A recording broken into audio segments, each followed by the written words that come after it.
नमस्कार. आज आपल्या हातात आहे कल्याणी मासिकाचा 1995 सालचा एक अंक, श्री ज्ञानेश्वर विशेषांक. हो, आणि हा जवळपास 30 वर्षे जुना अंक आहे. बरोबर. पण आजही याची पानं चाळताना असं वाटतं की आपण थेट 700 वर्षांपूर्वीच्या काळात पोचलो आहेत. खरे. आज आपण याच अंकातील लेख, कविता आणि माहितीच्या आधारे 13व्या शतकातील संत ज्ञानेश्वरांच्या व्यक्तिमत्वाचा आणि त्यांच्या कार्याचा एक सखोल वेध घेणार आहोत. नक्कीच. आणि आपला उद्देश फक्त माहिती गोळा करणं नाहीये. ज्ञानेश्वर म्हटलं की आपल्याला काय आठवतं, तर ज्ञानेश्वरी लिहिणारे एक संत. हो, साधारणपणे हीच ओळख आहे. पण आपण या प्रतिमेच्या जरा पलीकडे पाहणार आहोत. म्हणजे एक कवी, एक तत्वज्ञ आणि त्याहीपेक्षा एक मोठा समाजसुधारक ते कसे होते हे आपल्याला समजून घ्यायचंय. आणि त्यासाठी हा अंक एक उत्तम साधन आहे असं मला वाटतं. हो ना. विचार करा, त्या काळात ज्ञान म्हणजे एका विशिष्ट वर्गाची मक्तेदारी होती. हो, संस्कृतच्या तिजोरीत बंद. अगदी. ज्ञानेश्वरांनी फक्त भाषांतर नाही केलं, त्यांनी ती तिजोरी फोडून ज्ञानाचा खजिना थेट सामान्य माणसाच्या अंगणात आणला. ही एक, मला वाटतं, वैचारिक आणि सामाजिक क्रांती होती. तुम्ही क्रांती हा शब्द वापरला तो खूप महत्वाचा आहे, कारण यात केवळ ज्ञानेश्वरांच्या आयुष्यातल्या घटना नाहीत. नाही. यात वेगवेगळ्या विद्वानांनी, अभ्यासकांनी त्यांच्या कार्याचं जे विश्लेषण केलं आहे ते आपल्याला विचार करायला भाग पाडतं. बरोबर.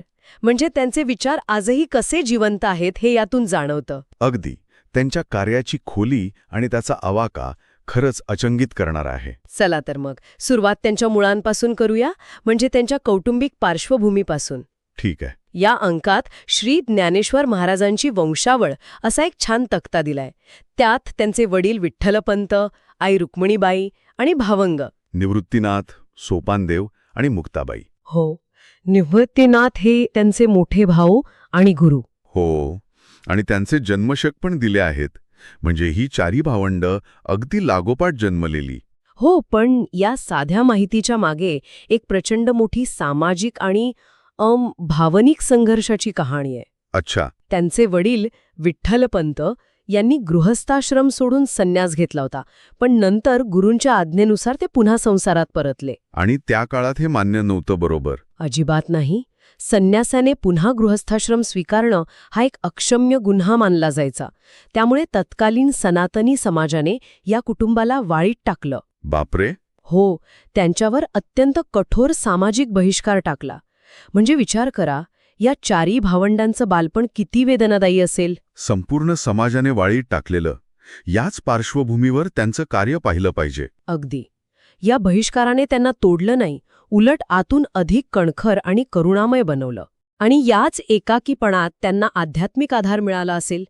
याच अंकात श्री ज्ञानदेवांची गुरुपरंपरा नावाचा एक तक्ता आहे. हो. ही परंपरा आदिनाथांपासून सुरू होऊन गहिनीनाथांमार्फत निवृत्तीनाथांपर्यंत आणि त्यांच्याकडून ज्ञानेश्वरांपर्यंत पोहोचते. ही नाथ संप्रदायाची परंपरा, बरोबर? अगदी बरोबर. आणि याच नाथ संप्रदायामुळं ज्ञानेश्वरांच्या विचारांना एक वेगळीच दिशा मिळाली. कशी?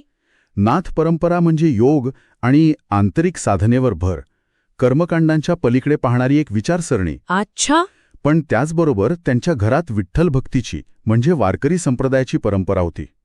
त्यामुळं त्यांच्या व्यक्तिमत्वात ज्ञानमार्ग आणि भक्तिमार्ग यांचा एक, काय म्हणतात त्याला, अद्भुत संगम झाला. म्हणजे योगाची स्थिरता आणि भक्ताची आर्द्रता. बरोबर.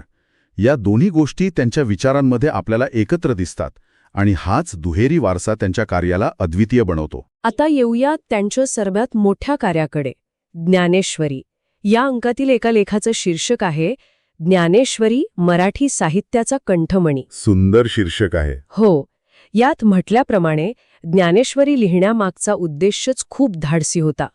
भगवद्गीता, ज्ञानाचं अथांग भंडार, पण ते होतं संस्कृतमध्ये, जे सामान्यांना कळत नव्हतं. तेच, ते ज्ञान सामान्य माणसाला, शेतकऱ्याला, कष्टकऱ्याला त्याच्या भाषेत मिळावं, हा त्यामागचा ध्यास होता. ही फक्त भाषांतराची गोष्ट नव्हती. नाही, ही ज्ञानाच्या लोकशाही करण्याची सुरुवात होती. बरोबर.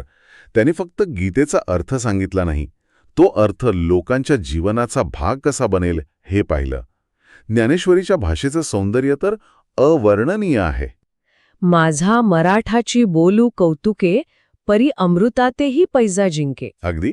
त्यांनी मराठी भाषेला एक वेगळंच वैभव दिलं.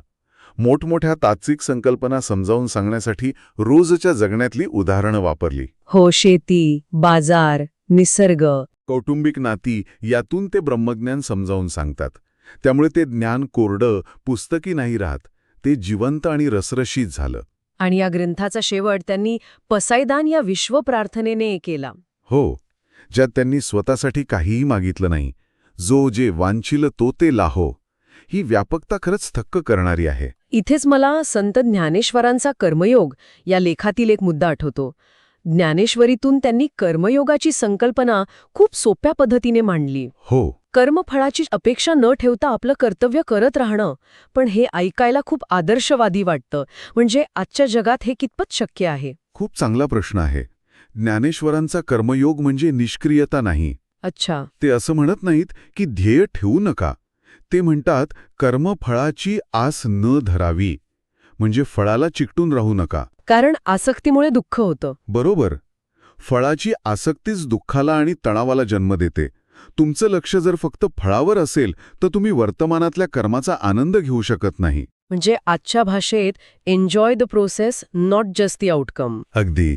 ही शिकवण आजच्या काळात मानसिक आरोग्यासाठी किती महत्वाची आहे हे वेगळं सांगायला नको. म्हणजे ज्ञान आणि कर्म यांना त्यांनी भक्तीचा ओलावा दिला. हो, ज्ञानेश्वरीमध्ये अद्वैत सिद्धांत आहेच, म्हणजे सर्व चराचरात एकच परमतत्व आहे हे सांगणं. पण तो शंकराचार्यांच्या अद्वैतवादापेक्षा थोडा वेगळा आहे असं म्हणतात. हो, तो केवळ बौद्धिक किंवा शुष्क नाही. तो भक्तीच्या प्रेमाने ओथंबलेला आहे. त्यांच्यासाठी ज्ञान आणि भक्ती या वेगळ्या गोष्टी नाहीत. त्या एकाच अनुभवाच्या दोन बाजू आहेत. अगदी. ज्ञानामुळे तुम्हाला कळतं की सगळं विश्व एक आहे आणि भक्तीमुळे तुम्हाला ते एकत्व अनुभवता येतं. हा त्यांच्या विचारांचा गाभा आहे. ज्ञानेश्वरीतून त्यांनी गीतेचा अर्थ पोचवला. पण जिथे गीतेवरचं भाष्य संपतं तिथे ज्ञानेश्वरांची स्वतंत्र प्रज्ञा सुरू होते.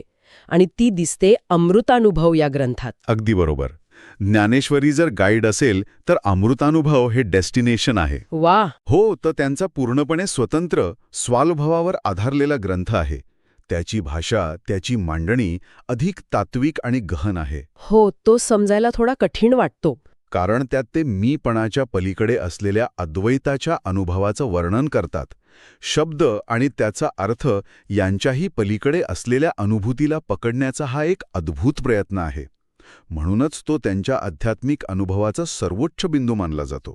म्हणजे एका बाजूला अमृतानुभवासारखा गहन ग्रंथ आणि दुसऱ्या बाजूला सर्वसामान्यांसाठी अगदी सोपा मार्ग, हरिपाठ. हो, ही दोन्ही टोकं त्यांनी एकाच वेळी साधली. हरिमुखे म्हणा, पुण्याची गणना कोण करी. किती सोपं आणि थेट आवाहन आहे हे. आणि हेच ज्ञानेश्वरांचं मोठेपण आहे. त्यांनी ज्ञानाचे दरवाजे सर्वांसाठी उघडले. ज्यांना गहन तत्वज्ञान हवंय त्यांच्यासाठी अमृतानुभव आहे. ज्यांना रोजच्या जगण्यात आधार हवाय त्यांच्यासाठी हरिपाठ आहे. याच मासिकात हरिपाठाचे आणि प्रकृती स्वास्थ्य नावाचा एक लेख आहे. तो खूपच रंजक आहे. अच्छा, त्यात काय म्हटलंय? त्यात नामस्मरणाचे शारीरिक आणि मानसिक आरोग्यावर होणारे सकारात्मक परिणाम सांगितले आहेत. म्हणजे जेव्हा आपण एकाच नावाचा जप करतो तेव्हा मनाची चंचलता कमी होते, एकाग्रता वाढते, ताणतणाव कमी होतो. वा. म्हणजे अध्यात्म आणि दैनंदिन आरोग्य यांची किती सुंदर सांगड घातली होती त्यांनी. हो. आता थोडं त्या काळातील सामाजिक परिस्थितीकडे पाहूया. 13वं शतक म्हणजे महाराष्ट्रासाठी उलथापालथीचा काळ होता. हो, यादवांचं राज्य अस्ताला जात होतं, परकीय आक्रमणांचं सावट होतं. समाजात अस्थिरता, भीती आणि नैराश्य होतं. अशा काळात ज्ञानेश्वरांनी संस्कृत सोडून मराठीत लिहिण्याचा निर्णय घेतला. यामागे नक्कीच मोठा विचार असणार. नक्कीच. ही केवळ साहित्याची निवड नव्हती, ते एक राजकीय आणि सामाजिक विधान होतं. कसं काय? लोकांची भाषा बोलून, त्यांच्या भाषेत लिहून ज्ञानेश्वरांनी त्यांच्यात एक नवा आत्मविश्वास, एक स्वाभिमान निर्माण केला.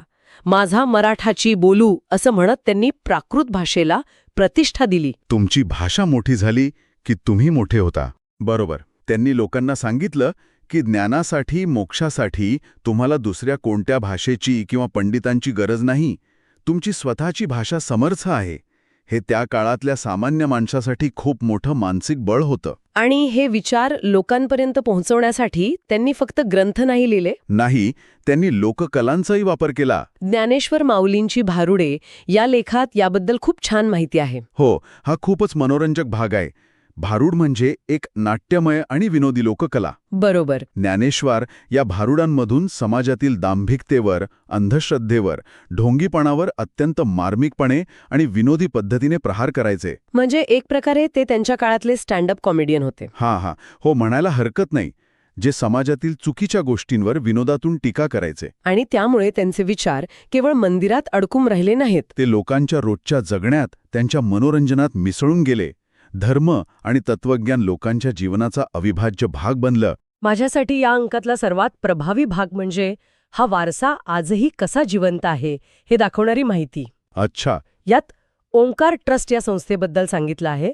26 जुलै 1991 रोजी स्थापन झालेला हा ट्रस्ट. आपण 700 वर्षांपूर्वीच्या तत्वज्ञानाबद्दल बोलतोय. पण ते विचार आजही जिवंत आहेत. हो. गुजरात, निलजवाडीसारख्या ठिकाणी मुली-मुलांसाठी संस्कार वर्ग, मोफत वाचनालय, वैद्यकीय शिबिरं किंवा गरजू विद्यार्थ्यांना मदत या रूपाने ते विचार जिवंत आहेत हे वाचून खरंच अंगावर काटा येतो. आणि हेच ज्ञानेश्वरांच्या विचारांचं खरं यश आहे. ते केवळ ग्रंथांपुरते मर्यादित राहिले नाहीत. ते एका जिवंत परंपरेचा, वारकरी संप्रदायाचा आधार बनले. म्हणूनच त्यांना माऊली म्हणतात. अगदी. माऊली म्हणजे आई. जशी आई आपल्या मुलांमध्ये भेदभाव करत नाही, तसंच ज्ञानेश्वरांनी समाजातील सर्व स्तरांतील लोकांना एकत्र आणलं. त्यांची शिकवण जात, पंथ, लिंग या सगळ्याच्या पलीकडे आहे. त्यांनी ज्ञानाचा अधिकार सर्वांना दिला. ते खऱ्या अर्थाने लोकशिक्षक होते. बरोबर. तर आजच्या या चर्चेतून ही गोष्ट अगदी स्पष्ट होतीये. ज्ञानेश्वर हे केवळ संत, कवी किंवा तत्वज्ञ नव्हते. ते एक द्रष्टे समाजसुधारक होते. हो. त्यांनी ज्ञानावरची मुठभर लोकांची मक्तेदारी मोडून काढली आणि ते सर्वसामान्यांसाठी खुलं केलं.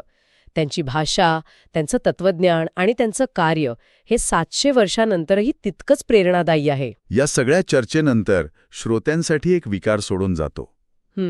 या स्रोतांमधनं ज्ञानेश्वरांच्या कार्याचा अफाट आवाका आपल्या लक्षात येतो. ज्ञानेश्वरी, अमृतानुभव, हरिपाठ, भारुडं हे सगळं त्यांनी केलं ते वयाच्या अवघ्या 21व्या वर्षी जिवंत समाधी घेण्यापूर्वी. फक्त 21व्या वर्षी. हो. आपल्या आधुनिक जगात आपण यशाचं मोजमाप आयुष्याच्या लांबीवरून करतो.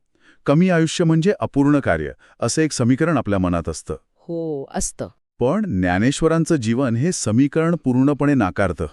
इतक्या तरुण वयात एवढी प्रचंड ज्ञाननिर्मिती आणि सामाजिक क्रांती घडवणारी ही व्यक्ती, तिचं आयुष्य आणि तिचं ध्येय हे आपल्या यशाच्या, पूर्णत्वाच्या आणि आयुष्याच्या लांबीच्या कल्पनांना कसं आव्हान देतं यावर नक्कीच विचार करायला हवा.